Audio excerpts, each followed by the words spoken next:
दोस्तों, आज की यह कहानी आपके लिए लेकर आया हूँ। उसे देखकर आप हैरान रह जाएंगे। यह कहानी एक बे औलाद बादशाह की है, जिसने 7 शादियां की, लेकिन फिर भी उसके यहाँ औलाद नहीं हुई। प्यारे इस्लामी दोस्तों, किसी मुल्क में एक बादशाह की हुकूमत थी। उस बादशाह की हुकूमत में रियाया बहुत ही खुश थी, लेकिन बादशाह बहुत ज्यादा परेशान रहता था। उसकी परेशानी का आलम यह था, वह खाना पीना तक छोड़ चुका था। बादशाह के वजीर ने बादशाह सलामत को समझाया कि ए बादशाह सलामत, परेशानी का हल यह नहीं होता कि खाना छोड़ दिया जाए। मुझे बताओ, कौन सी बात तुझे अंदर ही अंदर खाई जा रही है।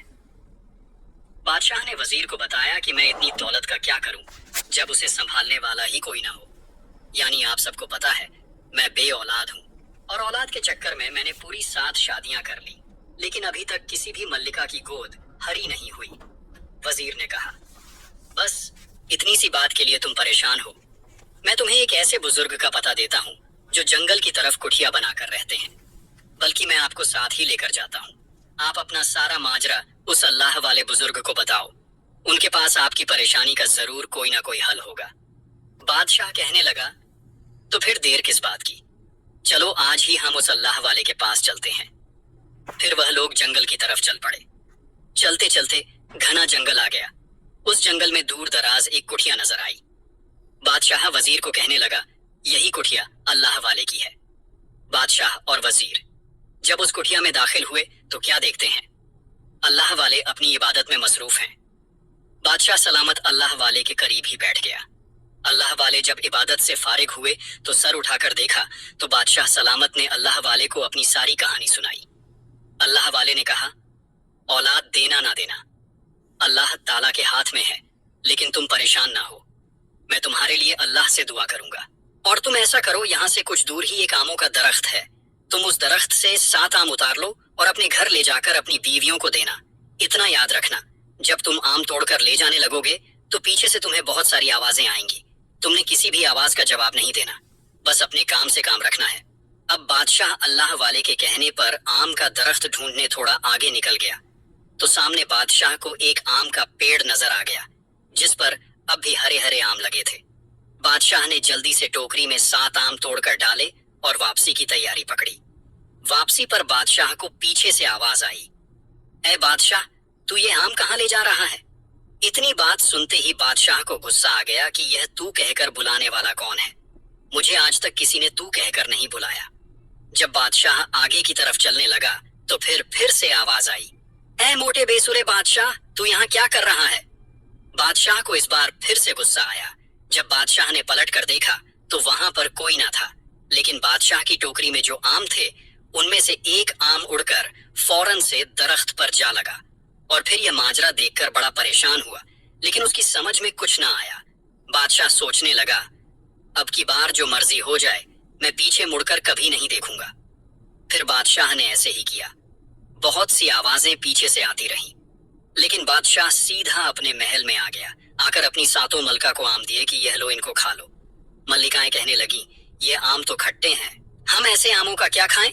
बादशाह सलामत बोला, जैसा मैं कह रहा हूं तुम वैसा ही कर लो। 6 मल्लिकाएं तो वहीं पर मौजूद थीं और उन्होंने अपना अपना आम खा लिया। 7वीं मल्लिका का आम उन लोगों ने रख दिया और नौकरानी को कह दिया, यह 7वीं मल्लिका को जरूर दे दे। नौकरानी को कानों से ऊंचा सुनाई देता था। उसको समझ लगी कि इस खट्टे आम का शरबत बनाकर 7वीं मल्लिका को दे दे, लेकिन किसी को कानों कान यह खबर ना थी। 7वीं मल्लिका पहले ही मां बनने वाली थी। नौकरानी ने जल्दी से उस खट्टे आम का शरबत बनाया और 7वीं मल्लिका के आगे हाजिर कर दिया और कहने लगी कि यह बादशाह सलामत ने आपके लिए दुआ तैयार की है और कहाँ है, बगैर पूछे चुपचाप इसको पी जाओ। 7वीं मल्लिका ने ऐसा ही किया। जैसे ही उसने वह खट्टे आम का शरबत पिया तो उसके पेट में गड़बड़ सी महसूस हुई। ऐसे ही फिर वक्त गुजरता गया। 6 मल्लिकाएं भी उम्मीद से हो गईं। फिर एक दिन ऐसा आया, 6 मल्लिकाओं ने एक एक बेटे की विलादत की और 7वीं मल्लिका ने एक बंदर जैसे बेटे को पैदा किया। पूरे महल में भगदड़ मच गई। बादशाह को जब इस बात का पता चला कि मेरे 6 बेटे तो इंसान जैसे हैं, लेकिन एक बेटा बंदर जैसा कैसे हो गया, बादशाह ने कहा, जरूर ये मल्लिका मनहूस है। फिर बादशाह ने वजीर को हुक्म दिया कि इस मल्लिका को महल से निकालकर दूर एक कुठिया में फेंक दो और साथ में इसके बंदर बच्चे को भी फेंक दो। हमें ऐसा बंदर का बच्चा नहीं चाहिए, मुझे बस 6 शहजादे ही काफी हैं। वजीर ने भी ऐसा ही किया। उस 7वीं मल्लिका को महल से निकालकर एक कुठिया में फेंक दिया। 7वीं मल्लिका बेचारी रोती तड़पती हुई कुठिया में रहने लगी और रो रो कर अल्लाह से दुआएं करती। या अल्लाह, ये कैसी आजमाइश में मुझे डाल दिया। मेरे बच्चे से सभी नफरत करते हैं, लेकिन मैं तो एक माँ हूँ। बेशक मेरा बेटा बंदर जैसा ही है, लेकिन मेरे जिगर का टुकड़ा है, मैं इसे फेंक नहीं सकती। वक्त का पहिया ऐसे ही चलता रहा। देखते ही देखते बादशाह के 6 शहजादे जवान हो गए। इधर बंदर भी अब बड़ा हो चुका था। वह बंदर इस गांव के लोगों की बहुत ज्यादा मदद किया करता था। कभी लोगों को कुएं से पानी भरने में मदद करता, कभी किसी बूढ़े इंसान की लाठी बन जाता। एक दिन उस बंदर ने देखा कि उसके 6 भाई हाथ में किताबें लिए पढ़ने के लिए जा रहे हैं, तो उस बंदर के दिल में पढ़ने की ख्वाहिश पैदा हुई। वह भागता हुआ कुठिया में अपनी माँ के पास आया और कहने लगा, माँ, मुझे भी बहुत ही पढ़ने का शौक है, मैं पढ़ना चाहता हूँ। उसकी माँ बोली, बेटा, मैं तुझे कितनी बार समझाऊं कि तू इंसान नहीं है, तू समझता क्यों नहीं? मेरी इस बात को बंदर बोला, माँ तो क्या हुआ, मैं इंसान नहीं हूं, लेकिन पढ़ तो मैं भी सकता हूं। बंदर की माँ बोली, बेटा, तुझे स्कूल में कोई घुसने नहीं देगा, लोग तेरा मजाक उड़ाएंगे। बंदर बोला, माँ तुम ऐसा करो, मुझे किताबें लाकर दे दो और मैं तुमसे वह किताबें पढ़ा करूंगा। मैं बाहर नहीं जाऊंगा। मेरी प्यारी माँ, मान जाओ, मुझे कहीं से किताबें लाकर दो, मैं पढ़ना चाहता हूँ। फिर बंदर की माँ ने बंदर को किताबें लाकर दी और उसको घर में ही तालीम देने लगी। स्कूल से आते वक्त बंदर के 6 भाइयों ने जब यह देखा कि एक कुठिया में बैठा बंदर किताबें पढ़ रहा है, तो फौरन वह अपने बाप बादशाह से जाकर कहने लगे, अब्बू जान, हम तो इंसान हैं, इसलिए पढ़ने जाते हैं, लेकिन देखो ना, गांव के बाहर एक बंदर एक औरत के साथ रहता है और वह भी किताबें पढ़कर हमारे जैसा पढ़ा लिखा इंसान बनना चाहता है। बादशाह को इस बात का बड़ा गुस्सा आया और सोचने लगा कि इस बंदर की यह जुर्रत कि मेरे बेटों की बराबरी में किताबें पढ़े और मेरे बेटों से आगे निकल जाएं। बादशाह ने अपने वजीर को हुक्म दिया कि जल्दी से उस बंदर को उठाकर मेरे पास ले आओ। अगर वह ना माने तो वहीं पर उसको तलवार से उड़ा देना। वजीर जब इकट्ठा होकर उस बंदर के पास आए और उसे पकड़कर बांधने लगे, तो बंदर बोला, तुम मुझे ऐसे क्यों बांध रहे हो वजीर? कहने लगे, बादशाह का हुक्म है कि हम तुम्हें महल में लेकर जाएं। बंदर बोला कि बांधने की क्या जरूरत है? मैंने कौन सा गुनाह किया है जो मैं डरूं? मैं ऐसे ही चलकर तुम्हारे साथ जाऊंगा। वजीर बहुत ही हैरान हुए और फिर वह बंदर उनके साथ चलकर महल में आ गया। बादशाह ने बंदर से कहा कि तेरी कैसे हिम्मत हो गई कि तू वही किताबें पढ़े जो मेरे बेटे स्कूल में पढ़ने जाते हैं? क्या तू नहीं जानता तेरा मैं क्या हाल कर दूंगा? तो झट से बंदर बोला, क्यों बाबा जान, मैं आपका बेटा नहीं हूँ। बादशाह हैरान परेशान हो गया कि यह बंदर खुद को मेरा बेटा क्यों समझ रहा है। बंदर कहने लगा, जी बाबा जान, आपने ही तो हम माँ बेटे को जंगल से बाहर फेंक दिया था और मैं वहीं तुम्हारा बेटा बंदर हूँ। क्या मेरे दिल में कोई ख्वाहिश नहीं कि आपके 6 बेटे पढ़ने जाएं और मैं ना पढ़ूं? मैं भी तो आपका ही बेटा हूँ, आपका ही खून हूँ मेरे साथ, यह नाइंसाफी क्यों हो रही है? यह बात सुनकर बादशाह की आंखों में आंसू आ गए और बादशाह ने वजीर को हुक्म दिया कि मेरी 7वीं मल्लिका को भी इज्जत एहतराम से इस महल में लाया जाए और आज से यह मेरा बंदर बेटा भी इसी महल में रहेगा। फिर ऐसा ही किया गया। इसके बाद जब बादशाह के 6 बेटे पढ़ लिख कर समझ बूझ वाले हो गए, तो बादशाह ने अपने 6 बेटों को इकट्ठा किया और कहा, तुम लोग एक एक घोड़े पर बैठ जाओ और जाओ। जंगल की तरफ तुम लोगों ने अपने लिए एक एक शहजादी ढूंढ कर लानी है। उन्हीं शहजादियों से तुम लोगों की शादी होंगी। यह बात सुनकर बंदर भागता हुआ अपनी माँ के पास आया और कहने लगा, माँ मैं भी भाइयों के साथ जाना चाहता हूँ। बंदर की माँ बोली, बेटा एक तो तुम हो ऐसे और ऊपर से किसी बात के पीछे ही पड़ जाते हो। तुम्हारी कहाँ शादी होगी क्योंकि तुम बंदर हो? बंदर बोला, माँ मेरे अंदर भी तो दिल है, मैं भी भाइयों की तरह जिंदगी जीना चाहता हूँ। शादी करने थोड़ी जा रहा हूँ, उनके साथ घूम फिर कर वापस आ जाऊंगा साथ। मल्लिका बादशाह के पास आई और कहने लगी, बादशाह सलामत मेरे बेटे को भी साथ जाने दीजिए ना, इसकी बहुत ख्वाहिश है और यह अपने भाइयों का बहुत ख्याल भी रखेगा। बादशाह सलामत ने जल्दी से बंदर के लिए भी एक घोड़ा मंगवाया और अपने बाकी बेटों के साथ बंदर को भी रवाना कर जंगल की तरफ बढ़ने लगे और आपस में बातें करने लगे कि अच्छा हुआ कहीं हमारे साथ बंदर नहीं आ गया, ऐसे ही फालतू की जलालत होती। इतने में पीछे से घोड़े पर बैठा हुआ बंदर उनके सामने आया और कहने लगा, भाइयों मैं भी तुम लोगों के साथ जाना चाहता हूँ, और मैं आ गया हूँ। उन 6 भाइयों को बहुत ज्यादा गुस्सा आया और कहने लगे कि अभी और इसी वक्त दफा हो जाओ, हम तुम्हें अपने साथ कभी भी नहीं लेकर जाएंगे। बंदर बोला, भाइयों, मैंने तुम लोगों का क्या बिगाड़ा है? तुम लोग मुझसे इतनी नफरत क्यों करते हो? जाने दो ना, मुझे भी आप लोगों के साथ मैं कौन सा शादी करने जा रहा हूँ। मैं तो तुम लोगों के साथ घूम फिर कर और वापस आ जाऊंगा। उन शहजादों में से एक शहजादा बोला, रुको, तुम ऐसे बाज नहीं आओगे।